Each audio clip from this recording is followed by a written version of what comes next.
तो दोस्तों आज मैं इंग्लिश की वीडियो लेके आ गया हूँ। प्रीवियस जितनी वीडियोस में आप लोगों ने कमेंट किया था, जो आपके क्वेश्चंस थे, उन सारे क्वेश्चंस को इस वीडियो में कवर कर दिया है। पहला पॉइंट ये कवर करेंगे जो सब्जेक्ट वाइज वेटेज, मतलब सब्जेक्ट तो एक ही है इंग्लिश, इसमें जो टॉपिक वाइज वेटेज है, ग्रामर के कौन से टॉपिक से कितने क्वेश्चन आते हैं, उन 100 मार्क्स के जो एग्जाम में आ रहा है उसमें कितनी वेटेज रहेगी ग्रामर की। सेकंड वोकैब का कितना मतलब वेटेज रहता है, और कौन कौन सा मतलब एंटोनियम्स का कितना रहता है, सिनोनिम्स का, सब डिटेल वाइज। उसी के साथ तीसरा क्लोज टेस्ट वगैरह का कितना रहता है, और आपको इन सब पे काम कैसे करना है। क्लोज टेस्ट में अगर आपको प्रॉब्लम आ रही तो कैसे इंप्रूव कर सकते हो उसको। ग्रामर को आपको जल्द से जल्द कैसे कवर करना है ताकि आप मैक्सिमम स्कोर कर सको अपने ग्रामर का, जितना भी आपका ग्रामर का वेटेज है उस पे। उसी के साथ साथ वोकैब का, तो ये आपकी एक तरीके से स्ट्रेटजी वीडियो भी है, वो पूरी तरीके से आप जान सकते हो। सीक्वेंस वाइज आपको कैसे प्रिपेयर करना है एग्जाम को, पूरे सिलेबस को कम टाइम में सेलेक्टेड तरीके से। तो स्मार्ट स्टडी जितने भी स्टूडेंट्स कर रहे हैं उनके लिए भी बहुत हेल्पफुल है। तीसरा, ये जो बिगनर है इनको स्टार्ट करना, उन्हें पता ही नहीं है कि ग्रामर का क्या सीन है और वोकैबलरी का क्या है और क्लोज टेस्ट वगैरह क्या है, तो सब चीज़ इसमें कवर हो जाएगी। वीडियो बहुत इंपॉर्टेंट है, तो आप लास्ट तक जरूर देख लेना। अगर आपने वीडियो पे क्लिक कर दिया है तो लास्ट तक देखोगे, मैं इतनी आपको गारंटी दे रहा हूँ, आप वीडियो देखकर निराश नहीं होगे, आपको कोई ना कोई हेल्प जरूर होगी। आपके जितने भी डाउट्स होंगे उनमें से कुछ डाउट्स तो आपको मतलब क्लियर होंगे इस वीडियो से। तो ज़्यादा बड़ी ना करते हुए वीडियो को स्टार्ट करते हैं। सबसे पहले दोस्तों हम यहाँ पे बात करते हैं टॉपिक वाइज वेटेज का। जैसे आप सबको पता है कि जो अपनी 100 मार्क्स की जो इंग्लिश आएगी एसएससी स्टेनोग्राफर 2024 एग्जाम में, उसमें जो अपना ग्रामर का वेटेज, जैसे ग्रामरी में आप देखने में बहुत बड़ा, लेकिन आप सेलेक्टेड चीज़ों पे अगर भागोगे तो आपको पता चल जाएगा कैसे किन चीज़ों पे करना है वर्क, जिससे मैं ग्रामर में मैक्सिमम स्कोर कर सकूं। और दोस्तों मैं आपको यहाँ बताना चाहूँगा, जो ग्रामर का वेटेज होता है एग्जाम में, जो अपनी 100 मार्क्स की इंग्लिश हो, उसमें वो रहता है 40 से लेकर 42 मार्क्स के आसपास, जिसमें आपका सेंटेंस इंप्रूवमेंट 9 क्वेश्चन आपको देखने को मिलेंगे इंप्रूवमेंट के। उसके साथ साथ डायरेक्ट इनडायरेक्ट के आपके क्वेश्चन मिलेंगे आपको 9 क्वेश्चंस, और यही आपको एक्टिव पैसिव में मिलेगा। तो वॉइस, तो वहाँ पे भी आपको 9 क्वेश्चन देखने को मिलेगा। 2023 से पहले आपको 10-10 क्वेश्चन मिलते थे डायरेक्ट के, इनडायरेक्ट के, और उसी के साथ साथ वॉइस के। लेकिन अभी थोड़ा सा वेटेज कम कर दिया 1-1 मार्क्स का इस बार 2023 में, तो वो तरीके से 9 ये हो गए, और सेंटेंस इंप्रूवमेंट का। और दोस्तों जो चौथा टॉपिक होता है वो है अपना स्पॉटिंग एरर्स, मतलब एरर्स फाइंड करना होता है। तो आपको मैं क्लियर करना चाहता हूँ, वॉइस, ठीक है, active passive, direct indirect, 9 marks का क्वेश्चन, इनके 9 क्वेश्चन देखने को मिलेंगे। वॉइस आपको इधर इनडायरेक्ट के देखने को मिलेंगे। सेंटेंस इंप्रूवमेंट मतलब जो करना होगा उसके 9 क्वेश्चन देखने को मिलेंगे। उसके साथ साथ एरर्स फाइंड करने के 9 क्वेश्चन आपको देखने को मिलेंगे। और दोस्तों बचा हुआ जो 5 से 6 मार्क्स का वेटेज होता है वो आपका होता है सेंटेंस अरेंजमेंट को लेके। तो ये जितने टॉपिक्स मैंने आपको बताए ये आपके ग्रामर के हैं, और ग्रामर में इसमें अगर किस स्टूडेंट्स को प्रॉब्लम आती है, बाकी तो सब क्लियर हो जाता है, इसमें अगर आती है तो एरर्स को, मतलब एरर्स में प्रॉब्लम आती है, मिक्स एरर्स स्टूडेंट से बहुत नहीं बनते हैं। तो उनके लिए सबसे पहले एक चीज़ मैं ये बताना चाहूँगा, पहले तो आप अपने जितने भी रूल्स हैं ग्रामर के उसे क्लियर करो, ठीक है। अगर सिलेबस कंप्लीट कर सकते हो, पूरा स्टार्टिंग से कर रहे हो, तो आप कितने शॉर्ट तरीके से करना चाहते हो वो चीज़ें मैंने पहले भी एक्सप्लेन कर दी हैं। और अगर सेलेक्टेड चीज़ें पढ़ना चाहते हो वो भी आप कर सकते हो। लेकिन आपको जब ये सब चीज़ें रूल्स कंप्लीट हो जाएँ पूरे ग्रामर के, उसके बाद आपको करना क्या है, आपको सबसे पहले टॉपिक वाइज प्रैक्टिस करनी, ताकि आपका कंसेप्ट और स्ट्रांग हो जाए, आपको क्लैरिटी और मिल जाए कि सब चीज़ों में कैसे क्या होता है। अगर आपका सब्जेक्ट वर्ब एग्रीमेंट का करेक्शन है, ठीक है, या उसी के साथ साथ नाउन, प्रोनाउन, कंजक्शन, जिस तरह के आपको देख रहे हो तो आपको क्लैरिटी मिल जाएगी, क्योंकि आपने टॉपिक वाइज प्रैक्टिस कर ली है पहले। उसके बाद आप मिक्स एरर्स की प्रैक्टिस करिए, तो यहाँ से आपके ग्रामर के रूल्स और स्ट्रांग होंगे, आपका कंसेप्ट और क्लियर होगा, और एक कॉन्फिडेंस भी आपका बिल्ड होगा, और एक तरीके से आपके पूरी इमेज क्लियर हो जाएगी कि आपका ग्रामर जो है कंप्लीट हो चुका है। सेकंड बात करते हैं यहाँ पे अपनी वोकैबलरी को लेके। वोकैबलरी में स्टूडेंट्स कहते हैं कि क्या पढ़ना है, कैसे पढ़ना है, क्या, ये सब चीज़ें वही जैसे ग्रामर में रहता है कुछ स्टूडेंट्स का, बिगनर्स का, और मतलब एवरेज स्टूडेंट्स का कुछ एरर्स को लेके क्वेश्चन होते हैं, वैसे ही वोकैबलरी में होता है। जैसे मैंने आपको यहाँ पे बताया कि ग्रामर में आपका वेटेज 40 से लेके 42 मार्क्स के आसपास रहता है, वैसे ही आपका 12 to 15 मार्क्स का वेटेज आपका वोकैबलरी का रहता है, जिसमें सबसे ज़्यादा अगर आपको देखा जाएगा इस बार एंटोनियम्स। 2023 एग्जाम्स के किसी भी शिफ्ट को देख लोगे तो मैक्सिमम आपको एंटोनियम्स की संख्या देखने, नंबर्स मिलेंगे देखने को, कि सबसे ज़्यादा अगर आए तो सिनोनियम के मुकाबले एंटोनियम्स देखने को मिले हैं। और जिनका वेटेज एग्जाम में दोस्तों था कि 7 to 8 मार्क्स हर मतलब शिफ्ट में आपको हर क्वेश्चन देखने को मिला था एंटोनियम्स का। उसी के साथ 3 से 4 आपको सिनोनियम देखने को मिल रहे थे, किसी में 2 देखने को मिल रहे थे, किसी में 3,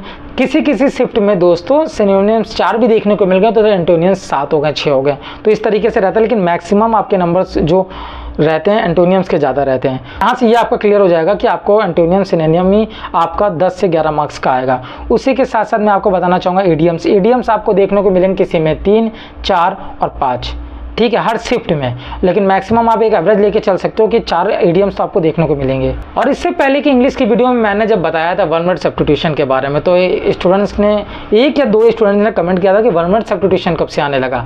तो मैं उनसे बोलना चाहूँगा कि ये वीडियो मैंने जो भी टॉपिक में ऐड करता हूँ तो वो 2023 की शिफ्ट में आया है या उसके प्रीवियस में आया है, तो ये चीज़ें मैं देख के प्रॉपर एनालाइज करके आपको सही टॉपिक ही बताता हूँ। मैंने आपसे ये कहा था और कमेंट बॉक्स में उसका रिप्लाई करते हुए कहा था कि वो देखिए, one word substitution important topic भी है। जिस एग्जाम में इंग्लिश से आएगी, ग्रामर आएगी या मतलब इंग्लिश आएगी, वहाँ पे वन वर्ड सब्स्टिट्यूशन आपको देखने को मिलेगा। एसएससी स्टेनोग्राफर में अगर आप बात करो नहीं आने की, तो आप 2023 की शिफ्ट देख लोगे, आपको 1 से 2 क्वेश्चन तो देखने को मिले हैं। तो कोई क्लियर नहीं है, एग्जामिनर इस बार देना और दे तो सिर्फ 2 ही 3 दे 2023 की तरह। इस बार वो उनकी संख्या हर शिफ्ट में 2 से 1 क्वेश्चन करने की भी कर सकता है, क्योंकि सिलेबस में आपके दिया है। एग्जामिनर अभी तक नहीं पूछ रहा था, उसकी मतलब बात नहीं है, सिलेबस में दिया तो कवर करना होता है, तो आप कवर कर सकते हो। क्योंकि 2023 में 2 वन वर्ड सब्स्टिट्यूशन आपको देखने को मिले थे, सारी शिफ्ट देख लोगे तो 2 देखने को मिले थे, इसलिए मैंने पहली वीडियो में बताया था।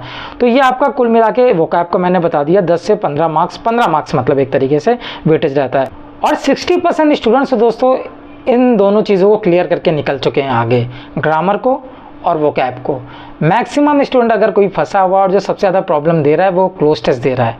क्लोज टेस्ट दे रहा हर एक स्टूडेंट को जो तैयारी पहले से करके बैठा है, 60 से 70% सिलेबस कंप्लीट कर चुका है। इसके साथ साथ जो अच्छे से जिसका एक्सपीरियंस भी पहले एग्जाम का या फिर जो फर्स्ट एग्जाम की भी तैयारी कर रहा है, लेकिन बहुत 2-3 मंथ पहले से कर रहा है फुल्ली डेडिकेट होके, लेकिन उसे क्लोज में प्रॉब्लम आ रही है, ठीक है, चाहे अपनी फिलर में आ रही हो चाहे PQRS में आ रही हो। तो इन सब कुछ कहना चाहूँगा कि इनका देखो वेटेज क्या होता है। आपका क्लोज टेस्ट के 3 पे आते हैं, ठीक है, 3 क्लोज टेस्ट आते हैं जिनका वेटेज 5 मार्क्स का होता है, 15 मार्क्स ही हो गया। पैसेज हो गया आपका PQRS वगैरह, वो आपका 3 आएंगे, 5 मार्क्स के वो हो गए, 15 30 यही हो गया।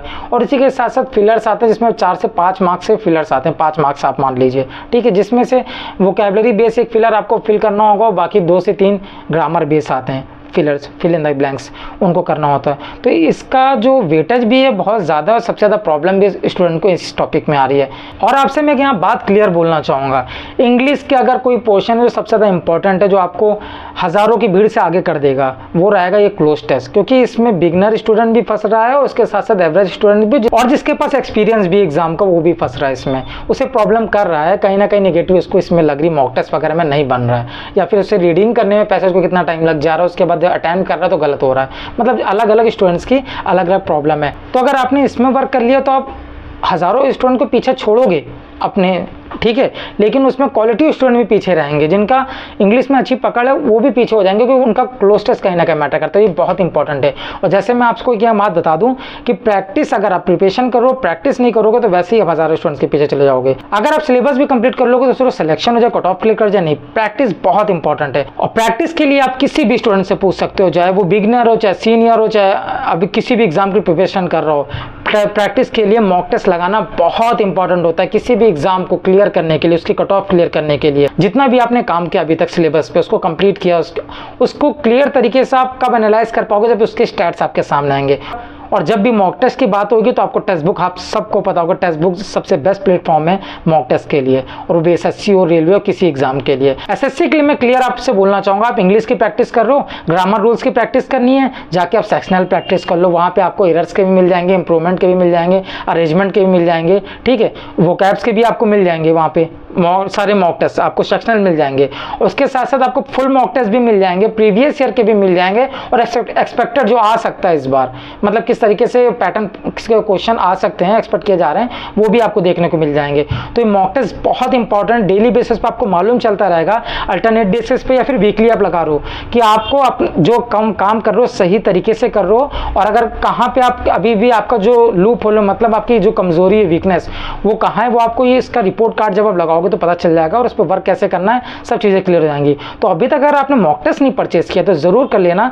और दोस्तों मॉक टेस्ट परचेज करने के लिए लिंक डिस्क्रिप्शन में दिया हुआ है, BASP कैपिटल लेटर में, ये आप कोड यूज करिएगा, कूपन कोड, इससे आपको 12% एक्स्ट्रा ऑफ मिलेगा। आप इसे यूज करिए और उसके बाद खूब सारी प्रैक्टिस करिए, सेक्शनल हो, चाहे रीजनिंग को लेके हो, इंग्लिश को लेके हो, GS को लेके हो, और चाहे फुल मॉक टेस्ट के रूप में हो, आप अच्छे से प्रैक्टिस करिए। अब यहाँ पे मैं लास्ट जो पॉइंट था उसको पूरी तरीके से कवर कर दे रहा हूँ। क्लोज टेस्ट का वेटेज आपको बता दिया था, उसमें बताना है कि इंप्रूवमेंट कैसे करना है।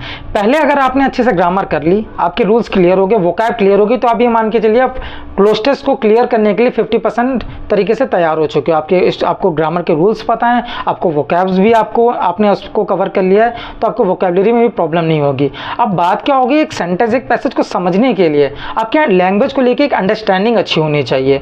अगर आप यहाँ पे हिंदी मीडियम इंग्लिश मीडियम की बात करें तो इन दोनों स्टूडेंट के बीच में हिंदी मीडियम स्टूडेंट को थोड़ा सा प्रॉब्लम आती है, क्योंकि उसने शुरू से जो बुक्स पढ़ी होती हैं वो हिंदी मीडियम की होती हैं, उनमें हिंदी में सब चीज़ें करना होता है। जैसे मीडियम वाले पढ़ते हैं स्टूडेंट्स, और मैक्सिमम उनकी सारी बुक्स चाहे साइंस हो चाहे मैथ हो चाहे कुछ भी हो, सब आपको इंग्लिश में देखनी पड़ती है। तो इंग्लिश लैंग्वेज को लेकर अंडरस्टैंडिंग उन स्टूडेंट्स की ज़्यादा रहती है। आपकी अगर नहीं है तो आपको करना क्या है, और क्लोज टेस्ट में रीडिंग करना इंपॉर्टेंट है। ग्रामर कंप्लीट हो जाए, वोकैब कंप्लीट हो जाए, उसका रीडिंग्स में भी अपनी अंडरस्टैंडिंग अच्छी बनानी लैंग्वेज को लेके। तो आप यहाँ पे 8-9 की जो बुक्स होती हैं उनको पढ़ो, आपको चीज़ें क्लियर होंगी, ठीक है। और उसके अगर बिल्कुल बेसिक से स्टार्ट करना, तो जैसे फेरी टेल्स वगैरह की स्टोरी आपने सुनी है, once upon a time in jungle, यहाँ पे एक राजा था वाजा था, जो आपने हिंदीज में पढ़ी उनको इंग्लिश में पढ़ोगे तो आप रिलेट करोगे, आपको चीज़ें समझ में आएंगी, उनमें वर्ड्स और वोकैब्स और वो जो सेंटेंस होते हैं लाइन्स वो आप समझ लोगे। तो यहाँ से आपको लैंग्वेज को लेकर एक अंडरस्टैंडिंग अच्छी होगी, रीडिंग स्किल्स अच्छी होंगी। और अगर आप ये बिगनिंग टाइप मतलब जो स्टूडेंट बिगनर स्टूडेंट इस तरह से करना चाह रहा है, आप नहीं करना चाह रहे हो, तो आप एक एडिटोरियल की प्रैक्टिस करो। एडिटोरियल में आपको ध्यान रखना है, द हिंदू का नहीं लेना है। द हिंदू क्या होता है, उसकी वोकैबुलरी थोड़ी एडवांस लेवल की होती है, उसका एडिटोरियल थोड़ा। तो अब यहाँ पे द इंडियन एक्सप्रेस ले सकते हो। इंडियन एक्सप्रेस मैंने बहुत टाइम यूज़ किया, बहुत अच्छा होता है। और आप अगर थोड़ा सा आपने काम कर लिया इंग्लिश पे तो आपको चीज़ें समझ में आएंगी और अच्छी अच्छी वोकैब्स भी देखने को मिलेंगी। लेकिन अगर आप एडिटोरियल के लेवल के नहीं हो तो इसलिए मैंने आपको बता दिया बिल्कुल बेसिक से लेने के लिए क्या करना है, और थोड़ा सा अगर तैयारी करनी है तो कैसे क्या करना है बुक्स को लेके और हर चीज़ें। तो ये तीनों चीज़ें मैंने बता दी हैं। तो इंग्लिश का दोस्तों मैंने हर चीज़ क्लियर कर दिया है। अब अगर यहाँ पर आपको किसी चीज़ की दिक्कत हो, किस टीचर से करना है, तो टीचर्स आपको बहुत से मिल जाएंगे। कमेंट बॉक्स में पूछ सकते हो। अगर आप बिल्कुल जीरो से स्टार्ट कर रहे हो, वही टीचर के बारे में पूछेगा जो इस बार बिगनर स्टूडेंट है, मैं उसे रिप्लाई करके बता दूंगा। बुक्स के बारे में पूछ सकते हो दोस्तों, अगर आप बिल्कुल बिगनर हो तभी पूछ रहे हो, वरना जो स्टूडेंट जो पहले से तैयारी कर रहा है उससे तो नीड नहीं होगी। लेकिन अगर उससे भी नीड हो तो वो भी पूछ सकता है कि प्रीवियस ईयर की वोकैबुलरी कैसे कवर करें, या अल्फ़ाबेट वाइज वोकैबुलरी कहाँ से कवर करें, टीचर से करना बेस्ट होगा कि बुक से करना होगा, कम टाइम में कैसे एग्जाम ओरिएंटेड प्रिपरेशन कर सकें, सब कमेंट में बता दूंगा। मैंने हर 2 वीडियोज़ बना दी, मेरी दूसरी वीडियोज़ इंग्लिश पे। अब आशा करता हूँ इसके बाद आपको वीडियो की ज़रूरत नहीं पड़ेगी इंग्लिश में लेके। तो चीज़ें ना समझ में आए कमेंट में पूछ सकते। अगर कमेंट बॉक्स में भी चीज़ें क्लियर नहीं हो रही तो टेलीग्राम ग्रुप का लिंक दिया हुआ है डिस्क्रिप्शन में, उसे ज्वाइन करना। वहाँ पे बहुत से स्टूडेंट्स हैं जिनका इंग्लिश में 90+ मार्क्स कर रहे हैं, उनसे आपको थोड़ा सा एडवाइस अच्छी मिल सकती है। और थोड़ी बहुत अगर मेरा जो एक्सपीरियंस मैं उन बेसिस पे आपको चीज़ें बता सकता हूँ, तो वहाँ बहुत स्टूडेंट्स हैं हेल्प करने के लिए। अब बिगनर के लिए भी और जो स्टूडेंट एवरेज स्टूडेंट है उसके लिए भी। तो अगर वीडियो अच्छी लगी तो वीडियो लाइक ज़रूर करना और चैनल को ज़रूर सब्सक्राइब करना। स्टूडेंट्स वीडियोस देखते भी बहुत हैं और उसके बाद लाइक भी करते हैं, कमेंट्स भी करते हैं, उनके रिप्लाई मैं सबके करता हूं, लेकिन चैनल को सब्सक्राइब नहीं करते। इतना ही तो करना है और कुछ नहीं करना है। फिर मिलते हैं नेक्स्ट वीडियो के साथ। अच्छे से मेहनत करते रहिए, इस टाइम बहुत कीमती आपका टाइम है, ये डायमंड पीरियड है, अच्छी वैकेंसीज हैं आपके लिए। और हर दिन जो गुजर रहा है उसे वेस्ट मत जाने दीजिए, अपने प्रिपरेशन के साथ चीटिंग मत करना, क्योंकि बस 2 से 3 महीने अच्छे से मेहनत करनी है आपको। अगर शॉर्ट हैंड की स्किल टेस्ट को ही मिला ले तो 5 से 6 महीने, अगर इन 5 से 6 महीने अच्छे से मेहनत कर लोगे तो आने वाले 50 साल बैठ के टेंशन फ्री होके सब लाइफ सेट है। तो 5 महीने और 50 साल आप समझ सकते हो, कंपेयर भी कर सकते हो। तो अच्छे से मेहनत करना होगा। हर मेहनत करने वालों को सिलेक्शन ज़रूर होगा, सक्सेस ज़रूर मिलेगी। बस देर और सवेर में अंतर होता है, किसी को जल्दी मिल जाती है, किसी को देर में मिलती है। आप लगे रहो, मेहनत करते रहो।